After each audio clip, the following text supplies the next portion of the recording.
Hello, everyone. Thank you for joining today's webinar.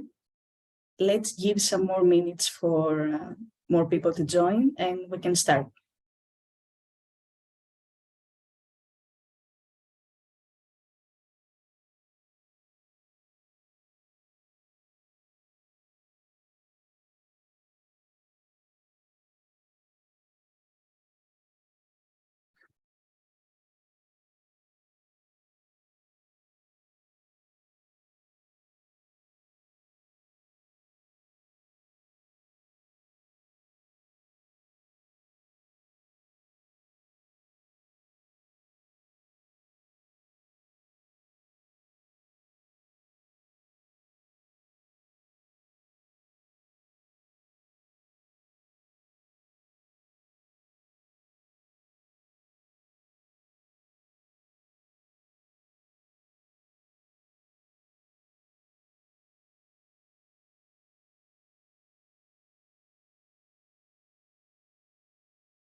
Okay, so good afternoon, good morning, good evening, everyone.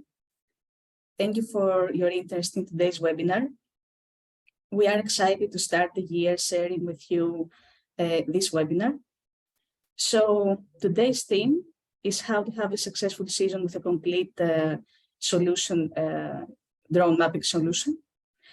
And let's see our speakers. So today, we have Julius Petri, Head of Product for Agriculture at Pix4D, Igno Brokers, Executive Director, Co-founder of DB2 Vision, Nicole Bartels, Founder of Databoerin. And let's go through the agenda for today.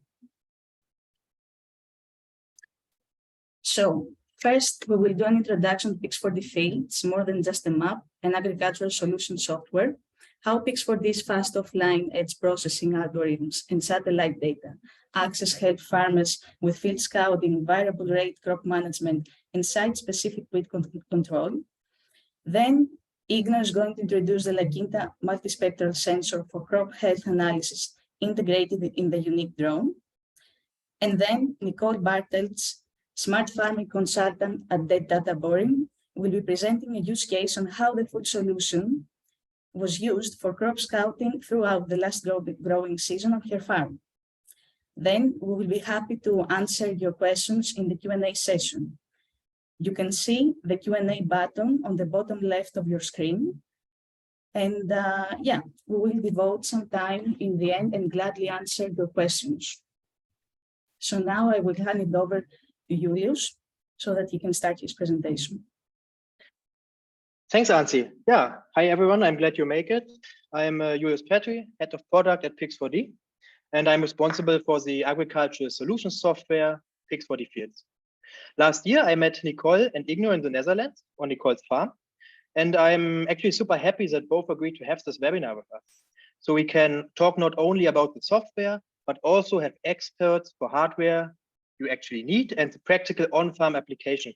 And I think that's that's something really great. I will now provide a general overview of Pix4D Fields' capabilities and how it can help businesses like Nicole's to drive actionable insights from their data. Pix4D Fields has come a long way since its release in 2018. And the developer team did a great job of adding new features without compromising its simple to use concept. The core functionality of Pix4D Fields is still its very fast and offline image processing, allowing you to crunch big data sets within a matter of minutes at the edge of the field. Last year, we added satellite data access to leverage the synergies between high-resolution drone data and readily available Sentinel data in one software solution. And our aspiration is to actually generate insight from images. And that's why we don't stop at just a colorful picture in Pix4D Fields, but give you the tools to derive and communicate those insights. For example, with powerful annotation, artificial intelligence, and PDF report tools. Translating insights from vegetation health map, weed classification, or manual annotations to machine-readable instructions is a core concept in modern agriculture. And Pix4D Fields allows you to do just that. And as you own the data locally, you can export and share it in any format you like, either over the Pix4D cloud via web link to your mobile phone as a standard PDF report, or in various industry standard formats like shapefile or GeoTIFF. We offer you actually two processing pipelines, the fast and the accurate processing pipeline in Pix4D Fields. With fast processing, you can generate high resolution and georeferenced automosaics within minutes. To give you an example, a 200 hectare field flown with a multispectral camera can be usually processed in well under 10 minutes. And accurate processing got you covered for high resolution digital surface models when you need to plan earthworks or drainage systems, for example. The satellite import tool allows you to check in on your fields regularly or right before you have a drone mission. It helps you to designate areas of interest, for example, where the plant health is low or affected by waterlogging. As we are using Sentinel-2 data, you have 10 spectral bands at a 10-meter spatial resolution.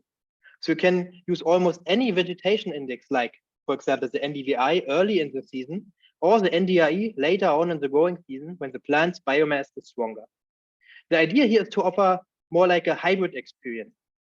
And the concept is use a satellite when you can and use a drone when you need to.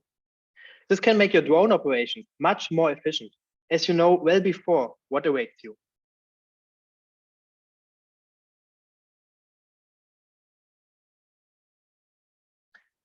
There are applications all around the growing season where Pix4D Fields can help you to make the best management decision. After harvest and before the emergence of the new crop, it is the right time to map your field for precise field boundaries and obstacles for your agricultural machine. And you can do that with high-resolution drone maps and the annotation tools in Pix4D Fields. Digital crop scouting is the #1 use case, as every agronomic decision should start with a good field report, whether at the crop health map for your next spraying run, or a damage report after a severe weather event. Our prescription tools offer an easy but flexible toolset to craft site-specific application maps, so inputs can be saved and used more efficiently for various scenarios and intelligent agricultural machines. And due to the advancements in high throughput HD aerial mapping, the time has finally arrived to identify weeds and crops and formulate targeted operations instead of conventional flat rate blanket applications of the past. This is also referred to as spot spraying and can yield a very high return on investment for the farmer. Crop scouting is one of the essential tasks in farming, as you always need to adapt to diseases, nutrient requirements, and weather events to grow a high-yielding crop successfully. With high-definition drone maps processed by Pix4D Fields within minutes, you get the complete picture instead of just a limited snapshot as with ground-based scouting approaches alone. And the best is actually to mix both approaches. Pre-scout your field with a satellite map, scout areas with anomalies with your drone, or send the map via our built-in share-to-cloud to your phone to find your scouting spots quicker. That's targeted crop scouting. With the PDF report, you can easily document and communicate the insights you generated in Pix4D Fields. It comprehensively aggregates all the information, like the auto mosaic, the index map, images, and annotation in a single report. And finally, before I like to hand it over to Igno, I want to highlight our newest feature, the magic tool. This allows you to train an artificial intelligence for your specific application, be it the identification of weed nests or severe storm damage. With just a few mouse clicks, you have a powerful selection tool to find patterns and similar issues in your own maps. And that's, for example, how you could generate spot spraying maps for either spray drones or conventional boom sprayers. And this kind of technology will be in very high demand due to the high costs of such input. And the best thing, it's included in your Pix4D Field license, and it runs locally, offline, and it's instant. So there's basically no waiting time to create those maps. It follows the same principles as the processing in Pix4D Field, local, offline, and fast. And if you are interested in really more in-depth, hands-on practical information on how all those features work and how you could actually use and adapt them for yourself, then I like to recommend our Pix4D Agriculture channel on YouTube. It has a lot of really interesting videos. And as always, if you actually want to try all the features I just mentioned, then you can just go to our page and download a free trial version, or just contact us and we will help you. And I would say thank you very much for listening to me. And now it's my pleasure to hand over to Igno to talk about the hardware side, an agricultural remote sensing drone from YuneeC and DB2 Vision. Thank you very much.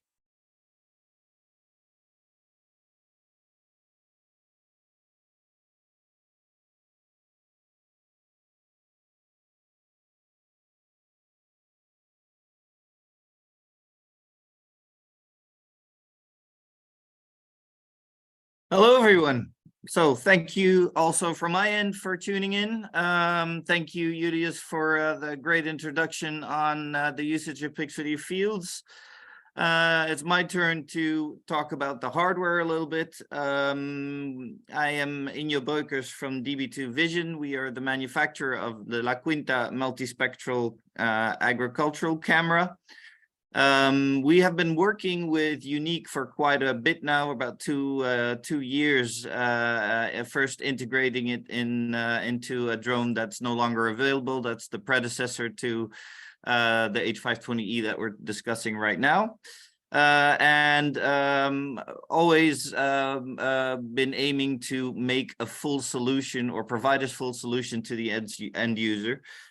Which is how Julius and I got in touch to work on getting a full solution ready together with the H520E from YuneeC, our LaQuinta, and Pix4D Field. So we intensely worked together last year in cooperation with the star of the show, Nicole, who is about to speak after me, who has worked with it all season and will give you insights on the practical usage of this all-in-one solution.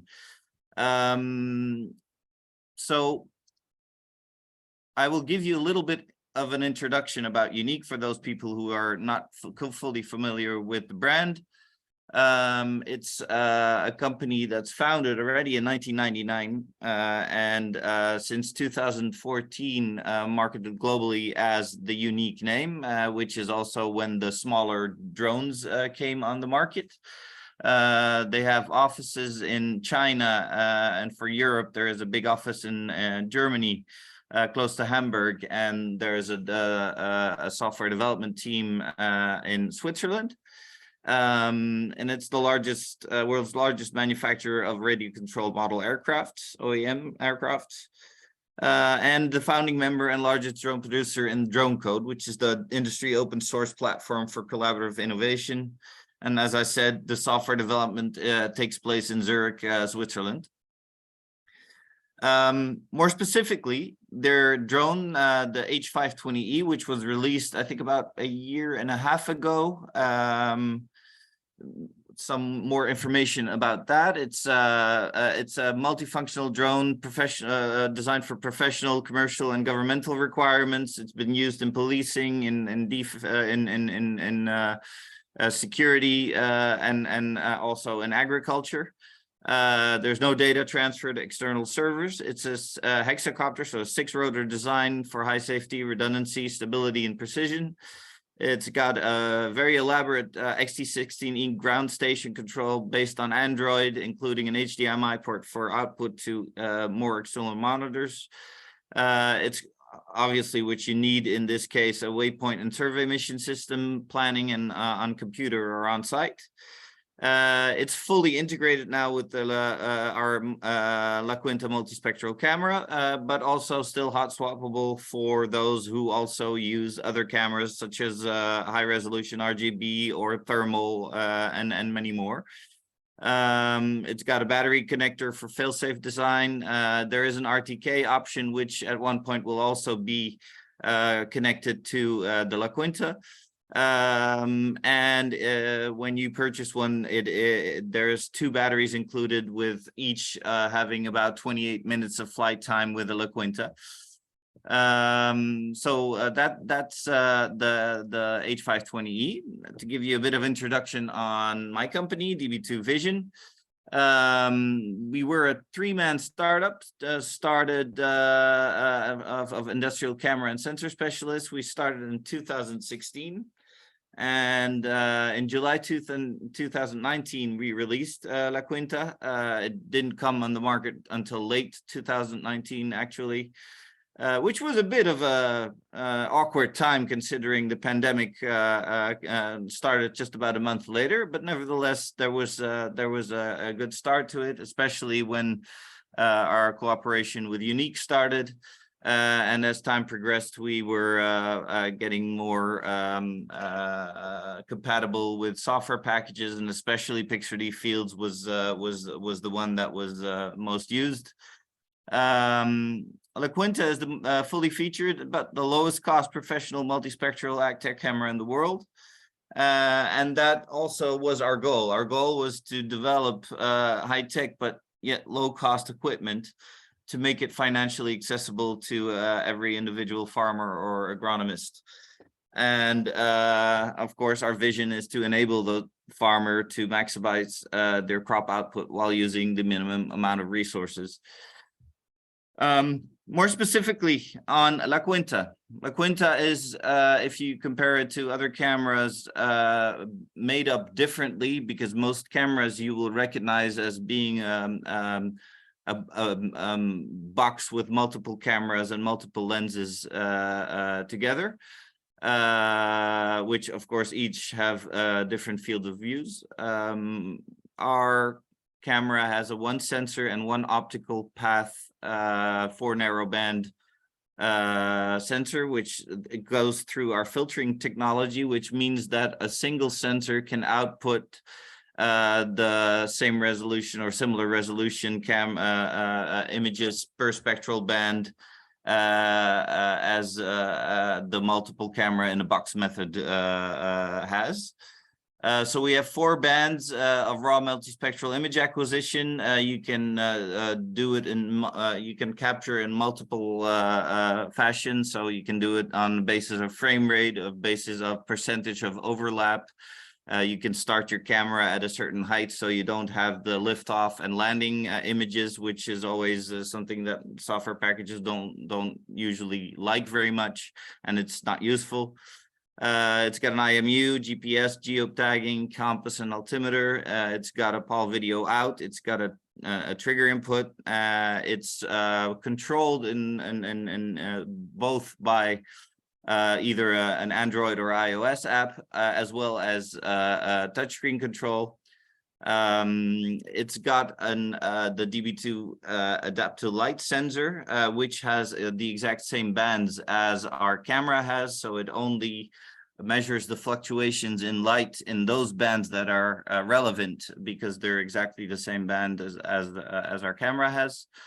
It's got an internal rechargeable battery, so you do not need to feed it from the battery of the drone or with an external battery, unless you want to fly longer than 50 minutes. Then it's possible to connect it to an external battery for longer usage. And it outputs in both single layer or multi-layer raw TIFF. That means it'll contain the same amount of data. It's got the same metadata. It's just different way of processing it for different software packages. In most cases, and in the case of Pix4D fields, you use the single layer raw TIFF output. What is one of the advantages of one sensor, one optical path method? It's basically, it guarantees that all 4 layers of multispectral images are of the exact identical area. You don't have the potential disadvantage of having different fields of views because you're having different lenses and different sensors per spectral band. This means also that you can fly or use it at really close range, even at 20 centimeters, if you would, at really sub-leaf level, for those who need that usage. That's the good thing about being able to do it through one single sensor, because obviously when you go lower, the differences in field of view of different cameras will spread out further and misalign. It outputs both RGB as well as all kinds of agricultural indices. Of course, NDVI is one we all know. What I wanted to go into, of course, now in this case, this webinar is mostly focused on having it used on crops, on different crops throughout a season, but there are a lot more uses that this all-in-one solution can work with. So, like I said, first one is crop monitoring and identifying healthy versus stressed vegetation, enabling localized spraying. Another one, of course, which is actually one that's been used for quite a lot as well, for forestry. Another one which is actually quite new, and I have to say that we are a camera developer, so oftentimes we are actually confronted by potential customers to tell us that these are applications that it can be used for. Algae bloom detection, which of course is a major public health hazard, but also it causes major losses in fishery. So that's a very nice new application that we're now also focusing on. Another one, which our Australian distributor has started using it, is for urban green and health analysis and identification of urban production and vegetation health, whether there's enough oxygen in the air to provide enough for the population. Another very interesting one is using it for insurance protection, using drone multispectral crop stress imagery for insurance claims for incurred damages out of your control, animals that destroyed parts of your land, or extreme weather, being able to provide proof through the usage of this solution can help you with claiming your insurance.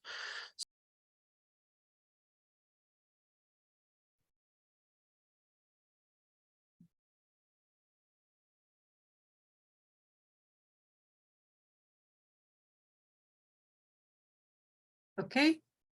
I hope you can see my screen now. Okay, thank you.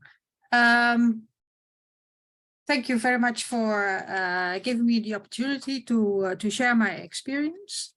Let me introduce myself. My name is Nico Bartels, and I'm a smart farming advisor in the Netherlands. And I'm the founder of the Databoerin. The Databoerin is Dutch for data farmer. And the Databoerin is a service provider for data-driven decision-making, mostly for arable farmers. I have a degree in a master's degree in soil science from the Wageningen University. And I've had a career background of geospatial information systems and information management.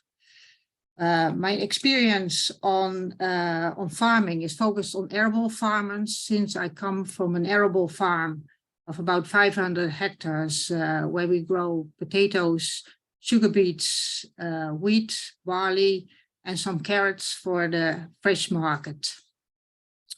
Of course, the technology has a wider scope, and it's also applicable in, for instance, feed management or in and outdoor vegetable producing.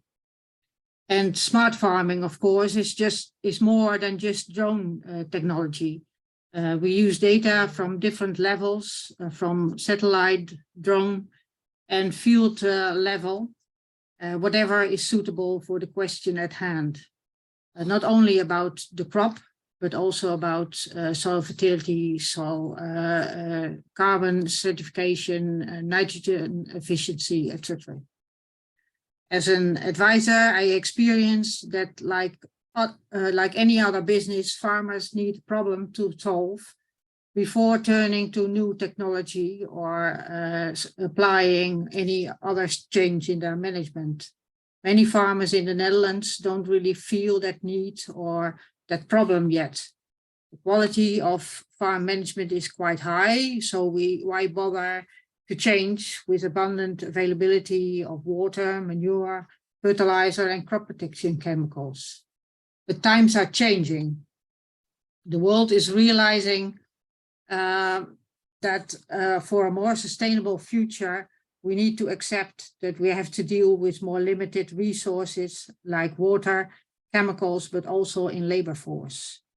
The efficiency that a drone platform can provide enables farmers to monitor more in less time.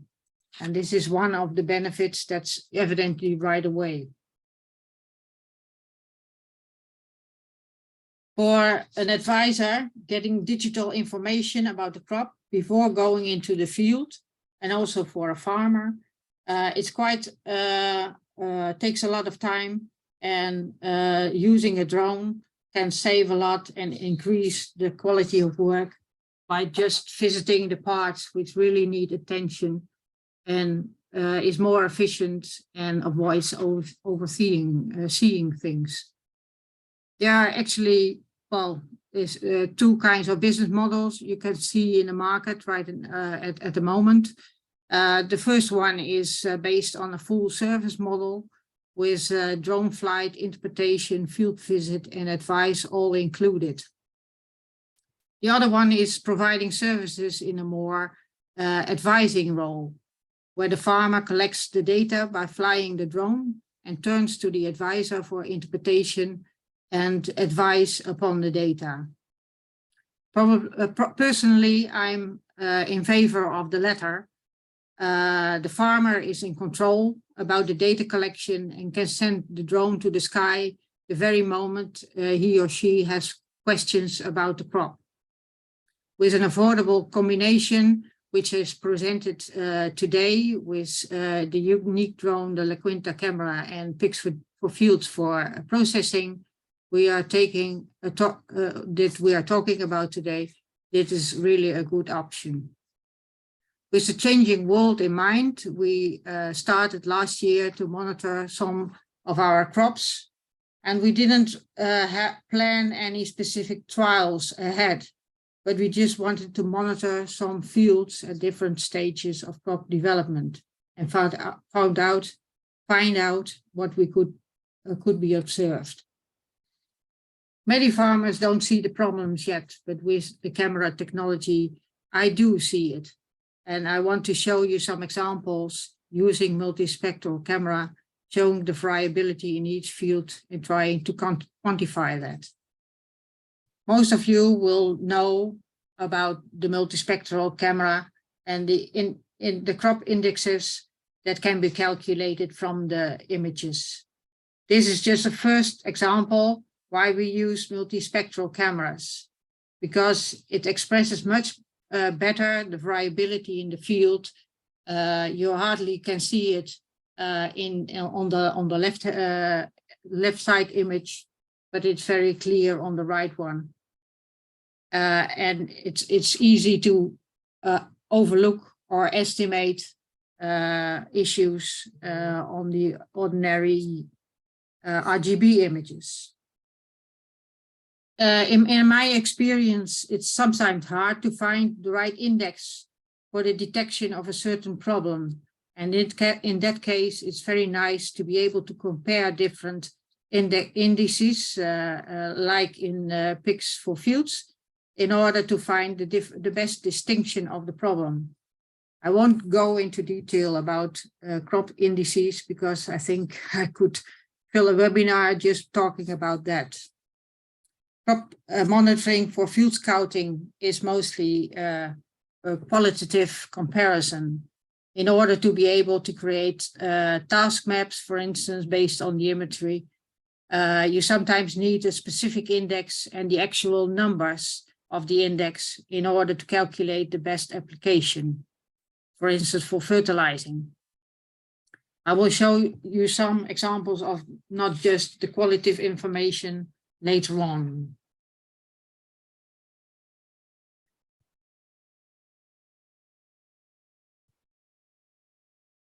One way to find out issues is through time series. For following the crop with a regular interval, it will provide you the information to detect problems before you discover them in the field. In this case, from imagery from satellites, but the idea with drones is exactly the same. Many issues in crops are soil related, like related to soil type or soil fertility, or in our farm related to more or less organic matter in the soil. Sometimes you can find those soil related issues, but you need to be aware. You want to find those soil related issues, but you need to be aware that the known variability in the soil can mask the more crop related issues, and also certain management operations can be have an effect on imagery, and you can also see that in these images where grass is cut at certain points in time, and then you see the effect in the images as well. A first impression of soil variability can be found by flying,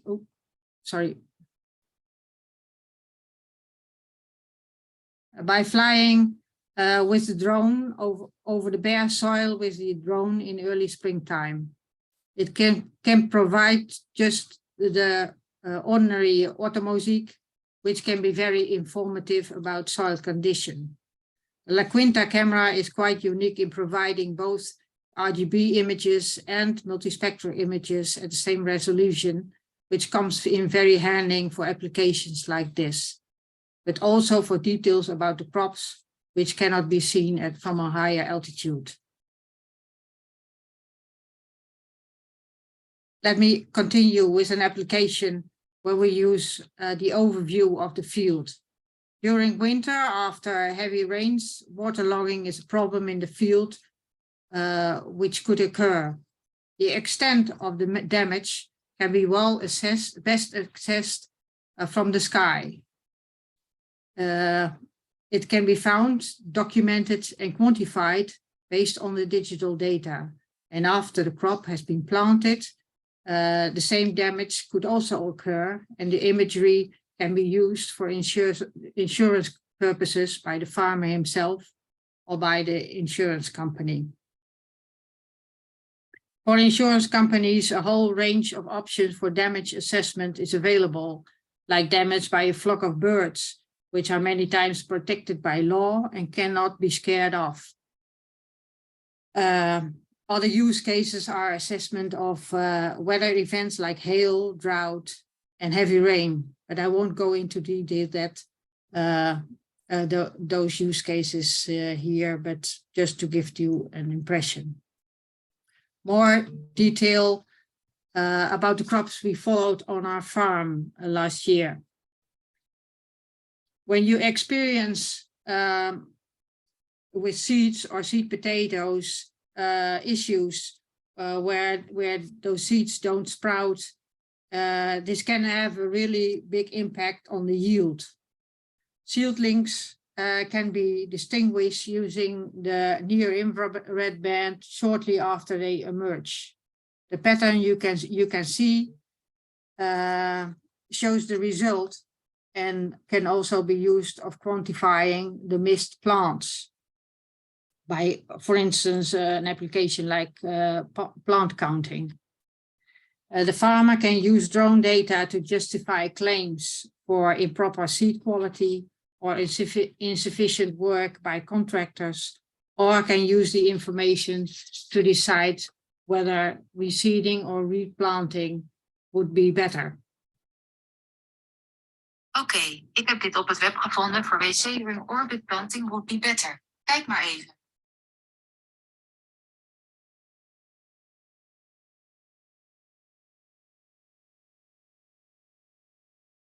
The next example is about winter weeds. In the early spring, when the temperature is rising, the wheat was sprayed using liquid nitrogen fertilizer. It seems that a couple of nozzles were spraying too much, which can be seen by these lines with darker color on the orthomosaic. And you could also see that on the chlorophyll image. And you can, what made it clear that it was a machine trouble is that you see it here on the right hand side of the tram rails, and going back down on the right hand side again, going down the path. In this case, the extra fertilizing not really caused any damage, but applying too much fertilizer may affect the wheat as well, as it may lay down, and it will be hard to dry and to harvest properly.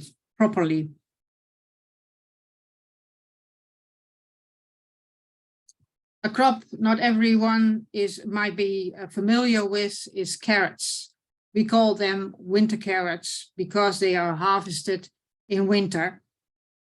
Sown in the beginning of June, we took 2 flights, one at the end of July, about 8 weeks after sowing, and one at the end of August, about 12 weeks after sowing. On the image taken in July, we see that on the right-hand side, the development of the crop is better than on the left-hand side.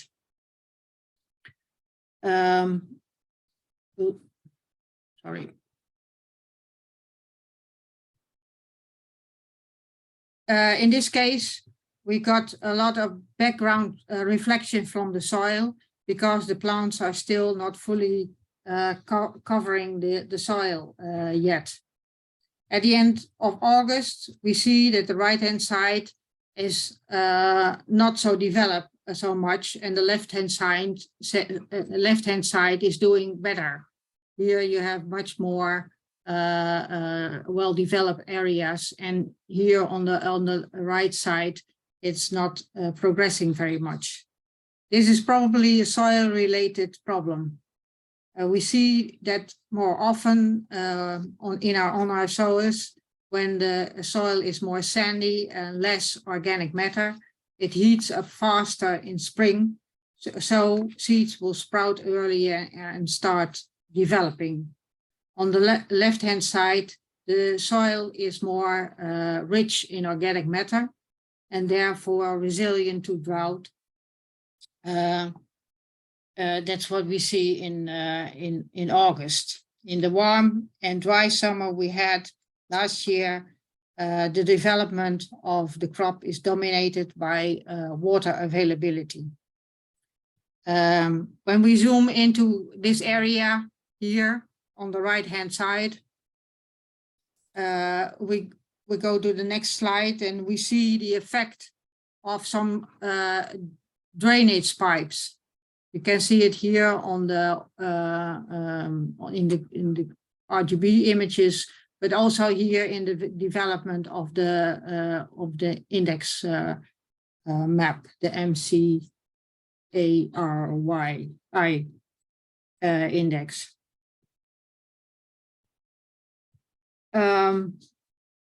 The the effect of the drainage pipes is actually now that water is infiltrating into the pipes and stimulating plant growth. The water in the nearby waterway is artificially kept high at a high level, and water is able to flow through those drainage pipes back into the field. And the effect is unfortunately rather limited, and a line of about 60 to 80 centimeters wide with better performing plants can be noticed.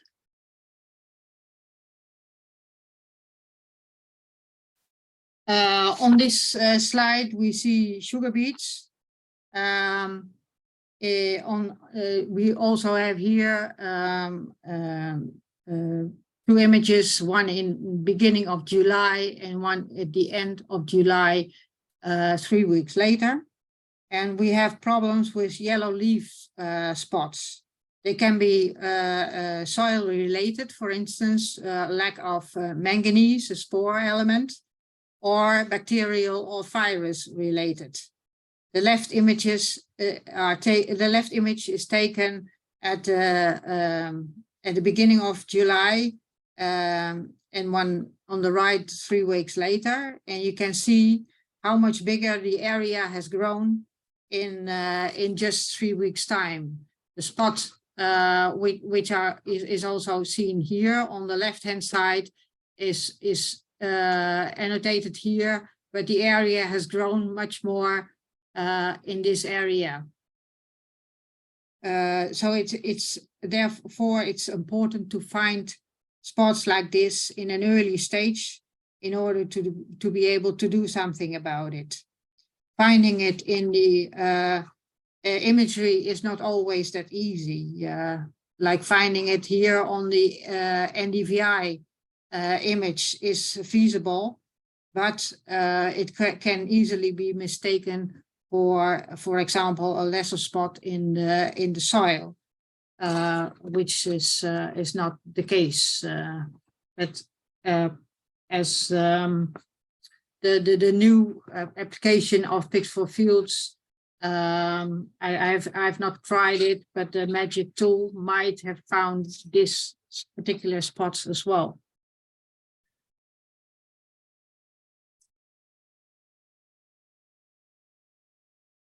Then we go to potatoes, one of the most important crops on our farms. Although we had some problems with drought last summer, the potato crops was quite even over the field, and it did make it difficult to find interesting examples for you to show specific problems. But I found some interesting variability to show you though. Early in the season, about 6 weeks after planting, on the first image, you can see that the headlands are much greener or better developed than the rest of the field. This can be explained by a different variety which is planted on the headlands. Is an early variety of potatoes, and after a month later, we had the canopy closed, which is visible on the middle image, and we could see a quite nicely developed crop, although there are some differences, but it's quite even. At the end of August, again, we saw that the potatoes on the headlands mature more than the rest of the field, and also on here on the right hand side we see that the potatoes are maturing, and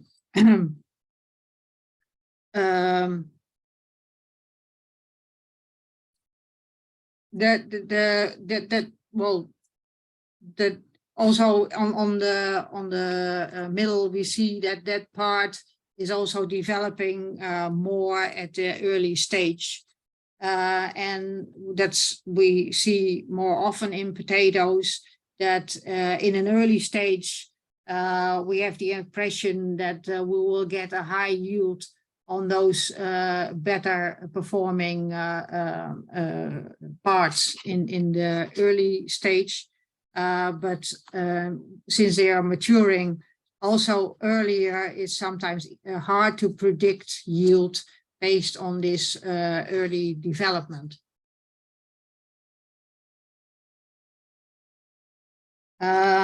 In order to say a bit more about the differences of crop development in the early stage of development, we came up with a method to see more easily differences between parts of the fields.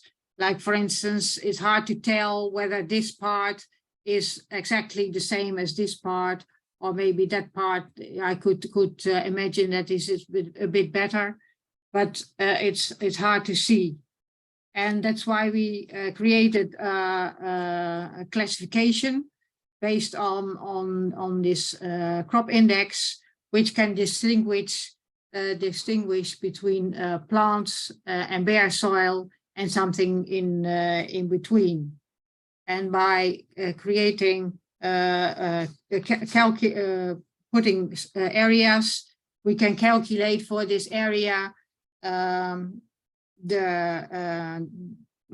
amount of bare soil and plant material in that area, and then we can put those graphs which give in one glance of the map a better view of what is the same or maybe more distinct than the others. This is still experimental, and at this stage we are trying to get feedback from farmers whether they like this presentation and find it informative. Last but not least, I show you an example for the detection of wheat or volunteer potatoes, especially in slowly developing crops like onions and wheats. This can really be a problem because they develop this much faster than the actual crop. In this case, the detection in the imagery was done by algorithms. And when detected in the imagery, it's hard. It's not so hard to quantify the amount of wheat and to create a task map for variable application of herbicides, for instance. For quantifying this kind of results, this far I used QGIS to perform the calculations. But the new functions in Pix4D can also be helpful for this, or it can be an inspiration for the Pix4D team to incorporate more functions like this in the software as well. I would like to thank you all for your attention. I gave you an overview of some examples from our farm, with different types of issues. Next year, we will go into the field and fly with the drone again and collect imagery for different management practices, like different type of fertilizer, of different rates of sowing or fertilizing. And collect new examples and practices. Thank you again. And if you you want additional information, send us an email to info@databoerin.nl. Thank you.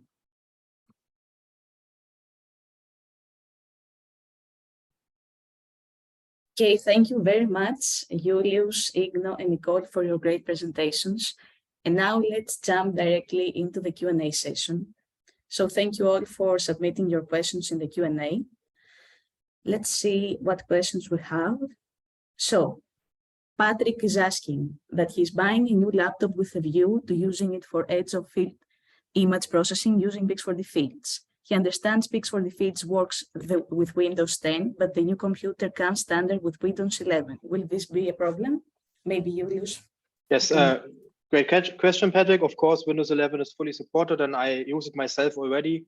If you need some info on that, you can go to the support page, but to be honest, just install it and it will work flawlessly. So yeah, fully supported.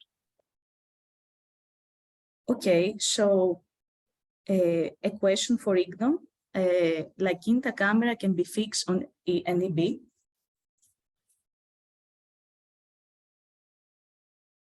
Sorry, I forgot I was muted. Thank you for the question. Can it be? Yes. Have we done it yet? No. So in that sense, it is possible, but we would have to integrate it first. There's so many type of drones, and I think over the last 2.5 years, we've installed LaQuinta and maybe 40, 50 different drone types, if not more. But have not worked with the EB yet, but it should be possible, yes. Okay, thank you for answering. So we have another question. Yeah, someone is asking about which area can you cover with 20-minute battery flight time? That's probably a question for me as well. Well, it all depends on, of course, speed you use, and usually and generally we fly at about 35 kilometers an hour. So, but it also depends on what height you fly. With Nicole, when we flew throughout the season, we tend to fly at 50 meters height. But when you want to cover more land, you can go up to 120 meters. We still have a resolution of let's see, 6 centimeter per pixel at 120 meters.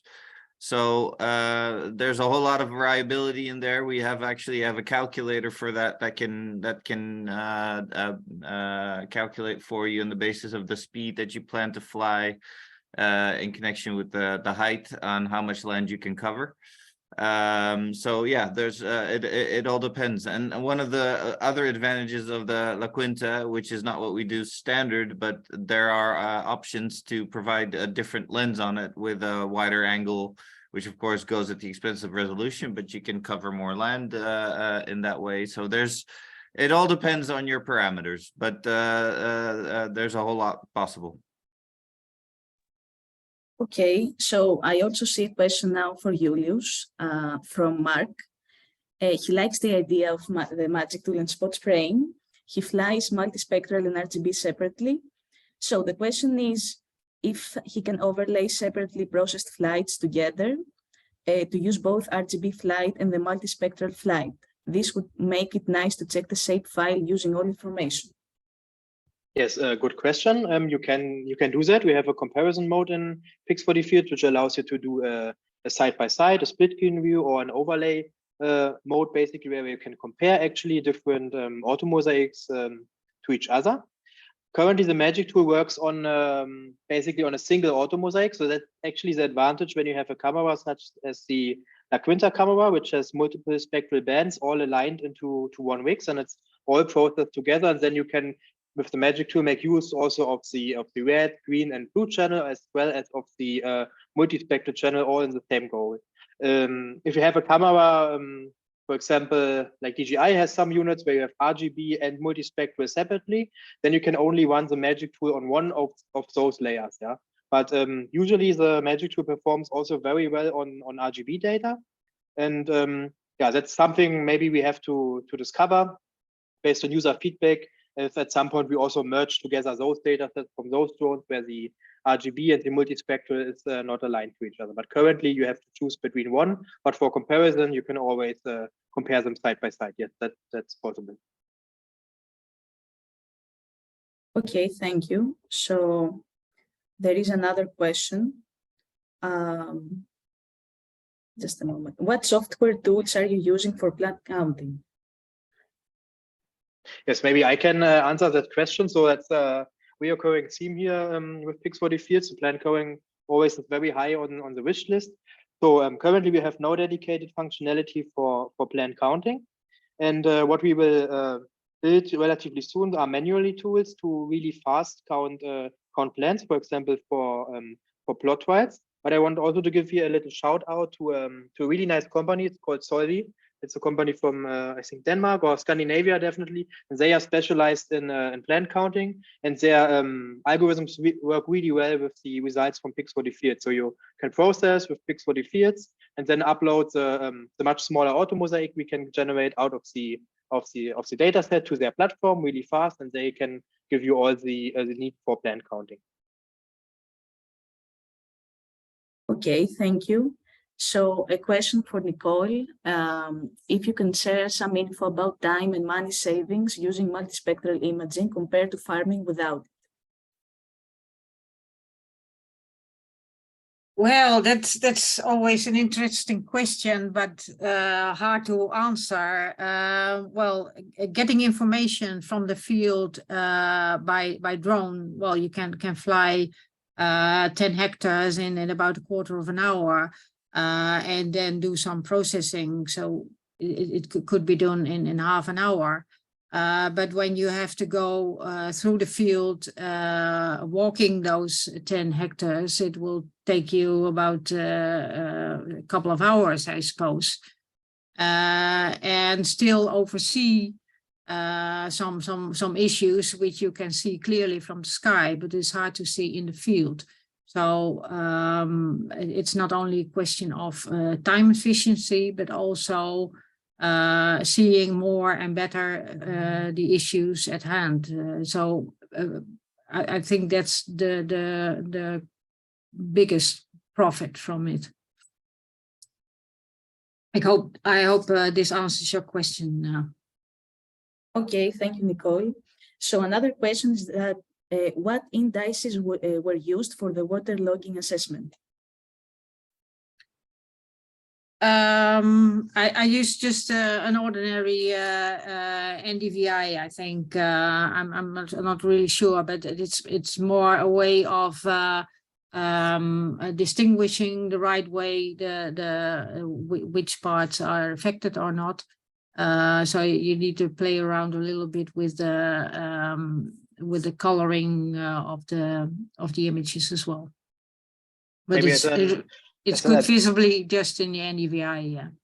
Yes, I also wanted to say that the NDVI also responds really strongly to water bodies that will then just have a very low NDVI, so that would be a good choice to find waterlogging. But as Nicole said, you can see it quite clearly in the high resolution drone image where waterlogging is involved. Okay, so a question for Igno. What is the maximum DSD map resolution stitched with LaQuinta multispectral RGB images?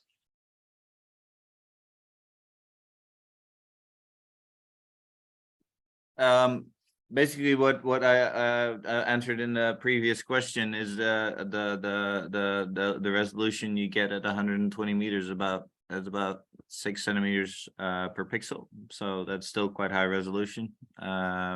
I tend to fly mostly at 50 meters. Of course, I am in the Netherlands where plots of land are usually a little bit smaller. Nicole has an exception. She has an exceptionally large farmland for Dutch standards, but 50 meters for us is very practical to fly in Holland. So yeah, then the resolution is a lot higher. So you can compare it to the resolution, the Mica Sense Red Edge or the Parrot Sequoia.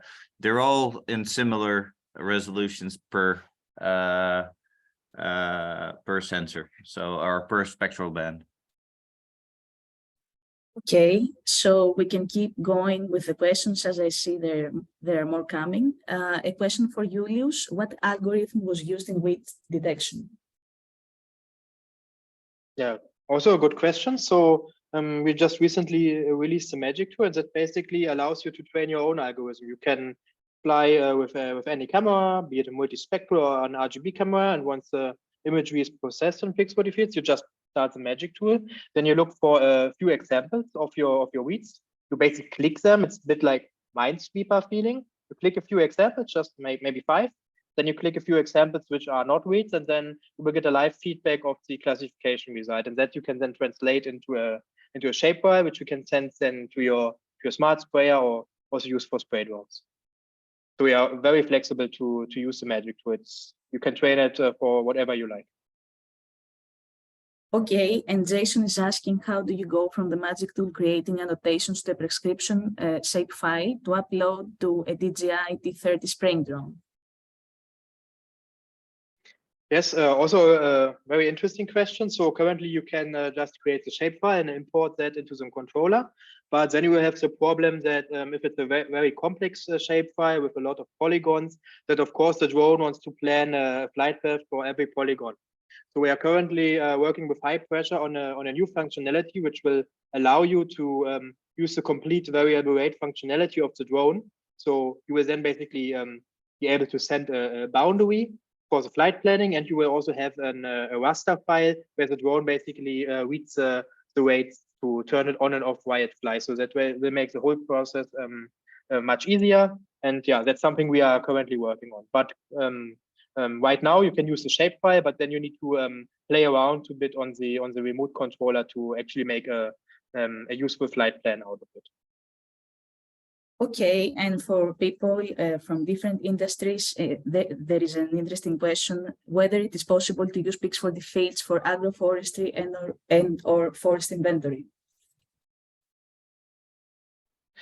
Yes, I mean, Pix for the fields is a very generalized tool. So you can basically use it for whatever you want. I mean, it has the fast processing, and the fast pipeline is also really good to reconstruct forests. So usually in photogrammetry, it's quite challenging to reconstruct trees, but the fast pipeline makes a really good job, and you are able to do a lot of hectares with Pix for the fields because the process is so fast. Yeah, but then now, of course, the question comes about the analyzers, and yeah, there you most of the time need also ground truthing. For example, if you have beetles which actually kill trees, you will be able to see that on a multispectral image. And then, for example, you could deploy the magic tool, give it just a few examples of those affected trees, and then it will try to find the rest of the trees in the forest. So the applications are really broad. Also, the satellite data we integrated in Pix for the fields can help you very well with doing analytics and plant health analysis in forests. Okay, and I see two questions about different crops. So someone is asking how Pix for the field can be used in rice crops and also sugarcane. Maybe Julius, you can answer about different crops and the use of Pix for the fields. Yes, the answer is basically the same like for forestry. So Pix for the fields is used by farmers and service providers all over the world. So it's really a generalized tool. It comes with all the tools you need to do crop growth analysis, plant health analysis, damage analysis for all crops. So it's not really specialized on one specific crop. You can deploy it everywhere. So there's basically no limitation in using it. Of course, that means you need to bring some agronomic expertise to the table to actually interpret the data for your specific result. But things like the magic tool, I think is something very good to explore. So for example, if I think about sugarcane, for example, it's a perennial crop. So when you have gaps in your sugarcane field, you can actually find that with the magic tool, and then you can send somebody, for example, by uploading it to the Pix for the cloud and then to your mobile phone to replant the sugarcane so it can grow. So yeah, the use cases are manifold there. Okay, and another question Khalid has made. So how can he compare images from today's flights versus an old image taken a few weeks ago? Yeah, so technically you open a Pix for the fields project, and when you already have an auto mosaic, you can process another auto mosaic in the same project. You can do it again and again, and then you have multiple layers in the same project, and then you can basically use the comparison tools to actually do a comparison and a visual comparison between the different layers. You can also use the annotation tools to overlay them of individual vegetation index layers at different dates, and then compare basically the index values from one date to another. Okay, and another question for you, Liu. So which feature of Pix for the fields do you think is best? Yeah, that's a cool question.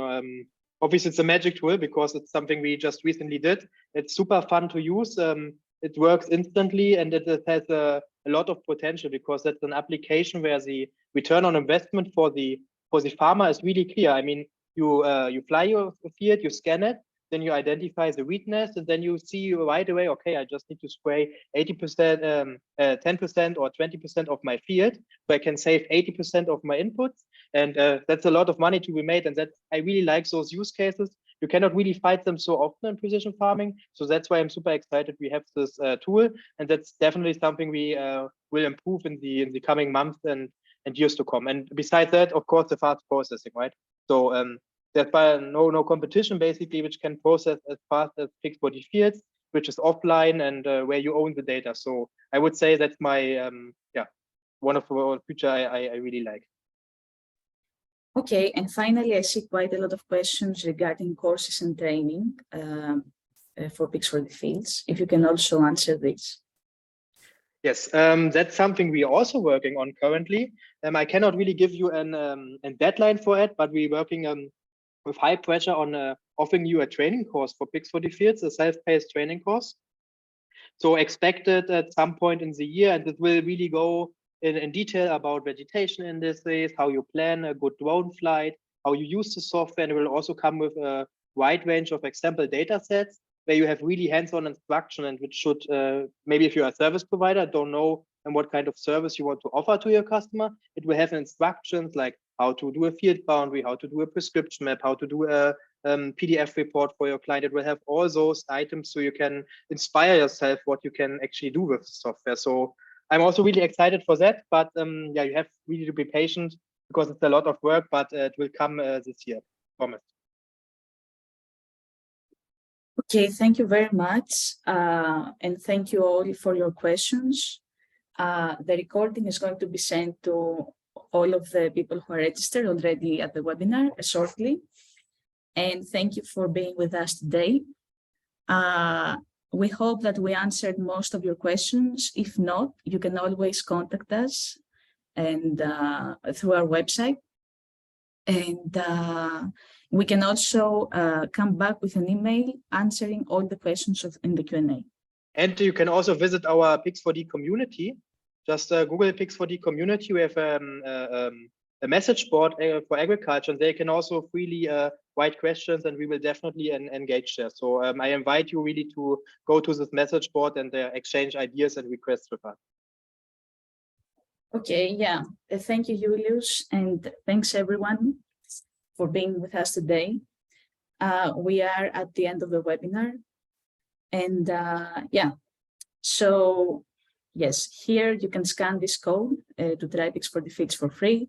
You can go on our website to learn more. We have also our use cases on our blog, where you can see different use cases about different crops and different applications for agriculture, ecology, forestry, and whatever you like.